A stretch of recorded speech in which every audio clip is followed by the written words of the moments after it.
ইসলাম ধর্ম সম্পর্কে যারা জানে না, আপনি আচরি ধর্ম অপরে শেখায়। কেউ কেউ হয়তো ভাবতে পারবেন তুষারবাবু হয়তো মুসলমানদের দালালি করতে এসছে। না, এই বিপদটা শুধু মুসলমানের একা নয়, এই বিপদ যারা নিম্ন বর্ণের হিন্দু তাদেরও বিপদ। তারাও অনেকে ওয়াকফ সম্পত্তির উপরে দীর্ঘদিন বসে আছে, তাদের কাগজপত্র নেই। মোদিজি এসে বলবে তোমার কাগজ আছে, বলছে না। আমার বাপ ঠাকুরদারা 150 বছর এখানে বসে আছে, বলছে এই জমি তো মুসলমানদের জমি, তোমার তুলে দিতে হবে। চলে যাবে, কোথায় চলে যাবে? তাদের জায়গা থাকবে না। এই আন্দোলন হিন্দুর বিরুদ্ধে আন্দোলন নয়, এই আন্দোলন মুসলমানদের ধর্ম রক্ষার আন্দোলন। কেউ যদি আপনার বাবা মাকে গালাগালি দেয়, আপনি প্রতিবাদ করবেন না? আমার বাবা মাকে গালিগালাজ করলে আমি প্রতিবাদ করবো না? আমার হিন্দু ধর্মকে গালিগালাজ করলে প্রতিবাদ করবো না? শুধু আপনাদের কাছে করজোড়ে একটা বিনতি করব, সারা ভারতবর্ষে ওয়াকফ আইন বাতিলের বিরুদ্ধে আন্দোলন হচ্ছে। পাটলিতে তার কোনো ব্যতিক্রম নয়। যারা এই আইনটা চালু করেছে অত্যন্ত সুপরিকল্পিতভাবে মুসলমান ধর্মকে আঘাত দেওয়ার জন্য। ছোটন বাবু বন্দি মুক্তি কমিটির এবং একজন সুবক্তা, জাতি ধর্ম বর্ণ নির্বিশেষে সব জায়গায় তিনি যান। আমাদের এখানে যারা ইমাম মুয়াজ্জিন আছেন এবং গুণীজন আছেন, সকলকে আমার আন্তরিক শ্রদ্ধা, নমস্কার, সালাম এবং প্রণাম। আমি শুধু একটা কথা আপনাদের বলবো, কাজী নজরুল ইসলামকে তো আপনারা চেনেন, নাম শুনেছেন। কাজী নজরুলের ভাষা দিয়ে বলবো, যদি রসুলের অপমানে না কাঁদে তোর মন, ইসলাম নস্তি মুন্নাফিক রসুলের দুশমন।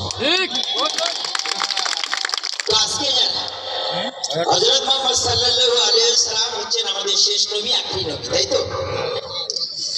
তো ইসলাম ধর্ম সম্পর্কে যারা জানে না, আপনি আচরি ধর্ম অপরে শেখায়। কেউ কেউ হয়তো ভাবতে পারবেন তুষারবাবু হয়তো মুসলমানদের দালালি করতে এসছে। না, এই বিপদটা শুধু মুসলমানের একা নয়, এই বিপদ যারা নিম্ন বর্ণের হিন্দু তাদেরও বিপদ। তারাও অনেকে ওয়াকফ সম্পত্তির উপরে দীর্ঘদিন বসে আছে, তাদের কাগজপত্র নেই। মোদিজি এসে বলবে তোমার কাগজ আছে, বলছে না। আমার বাপ ঠাকুরদারা 150 বছর এখানে বসে আছে, বলছে এই জমি তো মুসলমানদের জমি, তোমার তুলে দিতে হবে। চলে যাবে, কোথায় চলে যাবে? তাদের জায়গা থাকবে না। এই আন্দোলন হিন্দুর বিরুদ্ধে আন্দোলন নয়, এই আন্দোলন মুসলমানদের ধর্ম রক্ষার আন্দোলন। কেউ যদি আপনার বাবা মাকে গালাগালি দেয়, আপনি প্রতিবাদ করবেন না? আমার বাবা মাকে গালিগালাজ করলে আমি প্রতিবাদ করবো না? আমার হিন্দু ধর্মকে গালিগালাজ করলে প্রতিবাদ করবো না? শুধু আপনাদের কাছে করজোড়ে একটা বিনতি করব, সারা ভারতবর্ষে ওয়াকফ আইন বাতিলের বিরুদ্ধে আন্দোলন হচ্ছে। পাটলিতে তার কোনো ব্যতিক্রম নয়। যারা এই আইনটা চালু করেছে অত্যন্ত সুপরিকল্পিতভাবে মুসলমান ধর্মকে আঘাত দেওয়ার জন্য। যদি প্রকৃতপক্ষে আল্লাহের আপনারা একনিষ্ঠ সেবক হয়ে থাকেন, এই আইন বাতিল অবশ্যই সেন্ট্রাল গভর্নমেন্ট করতে বাধ্য হবে। আমি দায়িত্ব নিয়ে বলছি, কেন বলছি? গায়ের জোরে নয়। দুই একটা জায়গায় আমরা শুধু পাতা ফাঁদে পা দিচ্ছি, দয়া করে পাতা ফাঁদে পা দেবেন না। প্রত্যেকের অধিকার আছে, যদি ভারতবর্ষ ধর্মনিরপেক্ষ সেকুলার স্টেট হয়ে থাকে, তাহলে আমি কথা বলতে পারি। কোন ধর্মকে আঘাত দেওয়ার ক্ষমতা অমিত শাহজি আপনার নেই। তারা তাদের বিরুদ্ধে আন্দোলন করবে, এটাই হচ্ছে নীতি।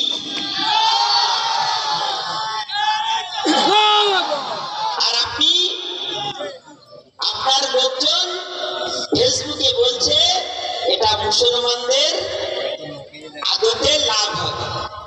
অনেক লাভ তুমি করেছো। তুমি বলছো আমি হিন্দুর পার্টি, হিন্দু হিন্দু ভাই ভাই। গ্যাসের দাম বাড়লে শুধু মুসলমানরা দেবে, হিন্দুরা দেবে না। হিন্দু হিন্দু ভাই ভাই, হিন্দু হিন্দু ভাই ভাই। যখন কুম্ভ স্নানে গিয়ে নোংরা জলে স্নান করে মারা গিয়েছিল, কোথায় ছিল তোমার হিন্দুত্ব?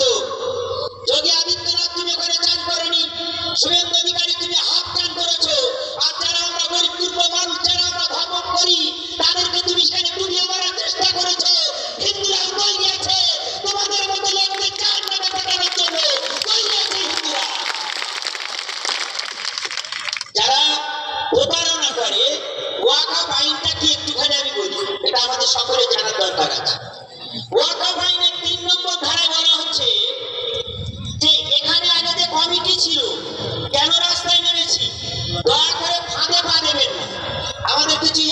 আছে সহ্য করতে পারে না, তারা গিয়ে ফাঁদে পা দেয়।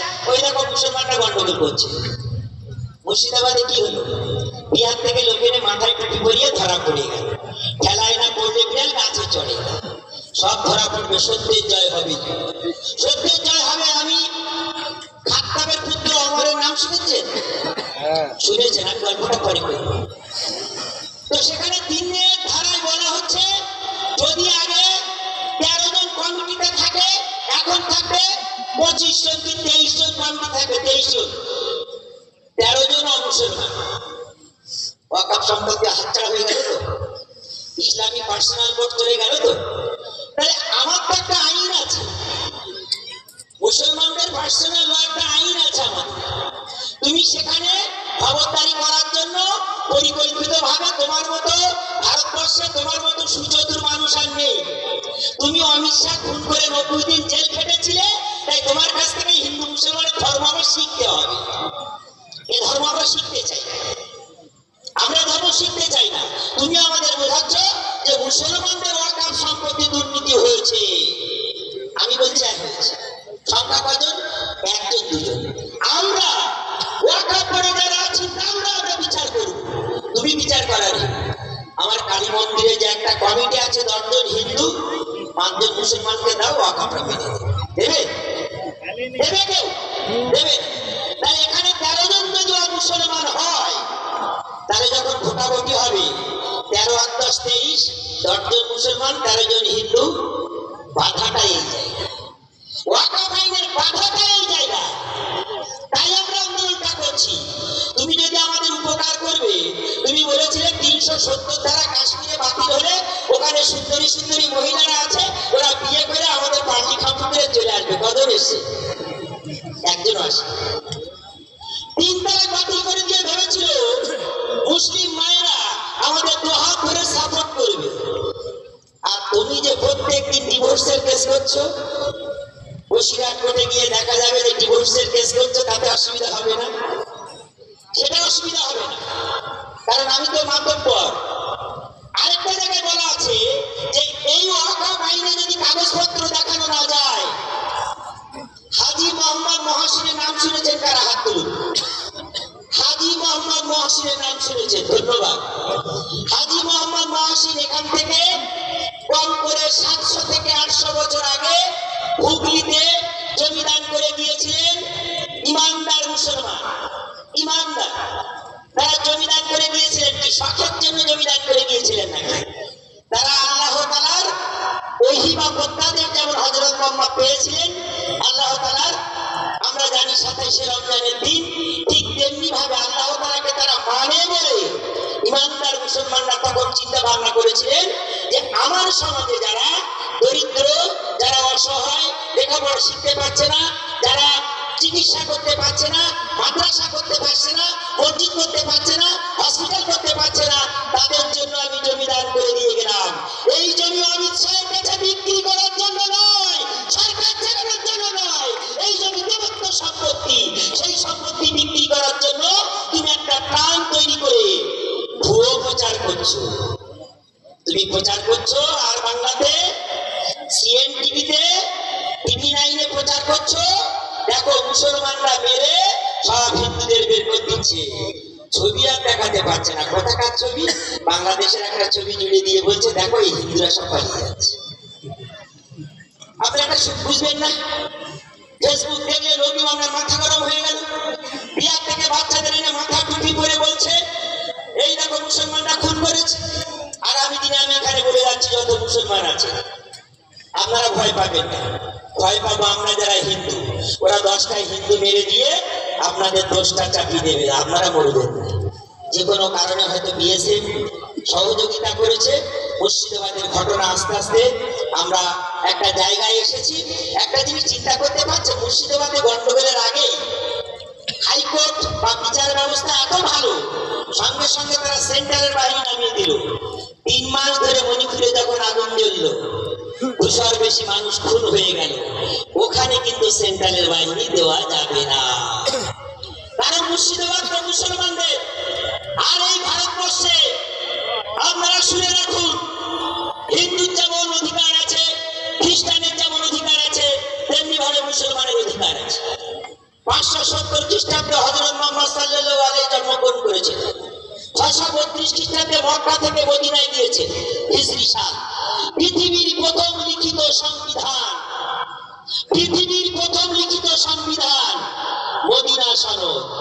কি বলা আছে? যারা ইসলাম ধর্ম জানেন না, যারা বলেন যে মুসলমান মাত্র সন্ত্রাসবাদী, তাদের কাছে 3-4টে প্রশ্ন করে যাবে। কোন প্রশ্ন? ইন্দিরা গান্ধীকে মেরেছিল, সে কিন্তু মুসলমান নয়।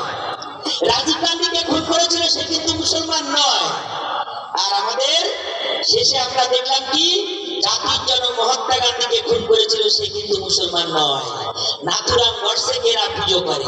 সুতরাং এদের থেকে আপনারা সাবধান থাকুন। এরা কারা হিন্দু কারা মুসলমান দেখে না, এরা আরএসএস এর লোক। এরা একের পর এক ধর্মে আঘাত করলে আপনাকে সেটা রক্ষা করতে হবে। কেন? আমি একটা গল্প বলার কথা বলেছিলাম, ওমরের গল্প, খাত্তাবের পুত্র ওমর কিন্তু অত্যন্ত কোরআন বিরোধী, হযরত মুহাম্মদ বিরোধী। কারণ হযরত মুহাম্মদ নব মুসলমান ধর্মের লোক, আর মুসলমান ধর্মে পয়সা দিয়ে ধর্ম করতে হয় না। আগে ছিল যে কুরাইশ বংশ, সেই কুরাইশ বংশকে হত্যা করেছিল, সমস্ত কুরাইশ বংশকে ধ্বংস হয়েছিল। হযরত মুহাম্মদ তিনি জানতেন না, জানতেন ভগবান শ্রীকৃষ্ণের মতো তিনি জানতেেন যদু বংশ যদি বেঁচে থাকে তাহলে সব সর্বনাশ করে দেবে মদকে। এই কুরাইশ বংশ যদি থাকে সবার কাছ থেকে পয়সা নেবে, আর ধর্ম বলে কিছু হবে না। তাই নব মুসলমান ধর্মে হযরত মুহাম্মদ দীক্ষা দিয়েছিলেন। আর ওমরের মতো একটা শক্তিশালী পুরুষ যদি ইসলাম ধর্মে আসে, ইসলাম ধর্মের বিস্তার হবে। ওমর যখন দেখছেন হযরত মুহাম্মদকে খুন করতে যাচ্ছিলেন, তখন মুয়াইবিন এসে বললেন, তুমি কোথায় যাচ্ছ? বলছে মোহাম্মদ নাকি আছে নাকি, সব লোককে মুসলমান ধর্ম দীক্ষা দিচ্ছে, হু করে লোক সব চলে যাচ্ছে, আমাদের কুরাইশ বংশের ব্যবসা নষ্ট হয়ে যাচ্ছে। বলছে মোহাম্মদকে মারতে হবে না, তুমি বাড়িতে গিয়ে দেখো তোমার বোন আর ভগ্নি ক্ষতি কোরআন পড়ছে। বলছে কি তাই? বলে ওখান থেকে ছুটে গেছে ওমর। ছুটে গিয়ে তিনি বলছেন যে এখানে কোথায় আছে তারা, তাদেরকে প্রচন্ড মার মেরেছে। মাথায় যখন রক্ত উঠে গেছে তখন বলছে কোরআনটা এরা ছাড়ছে না। কোরআনটা পড়ার পরে যখন উনি দেখলেন যে না, কোরআনে যে কথা বলা হয়েছে মানুষের কথা বলা হয়েছে, তাই আমি আপনাদের আর বেশি সময় নেব না, আপনাদের কাছে শুধু একটা কথা বলে যাব, মাথা ঠান্ডা রাখবেন। আর একমাত্র ইমানদার মুসলমানরা, কোন রকম মুনাফিক নয়, কোন রকম মুনাফিকরা এই ধর্ম বাঁচাতে পারবে না। প্রত্যেক ধর্মে কিছু বেঈমান থাকে। সুতরাং আমাদের ধর্মে যারা আছে তাদেরকে বাদ দিয়ে আমরা যারা প্রকৃতপক্ষে আল্লাহর সেবক, তাদের কাছে আমরা দায়বদ্ধ, এবং এই ওয়াকাত আইন বাতিল করতে হবে। এটাই হচ্ছে আমাদের প্রথম এবং শেষ কথা। এই বলে আমি আমার সংক্ষিপ্ত বক্তব্য শেষ করছি। সকলে ভালো থাকুন, সুস্থ থাকুন।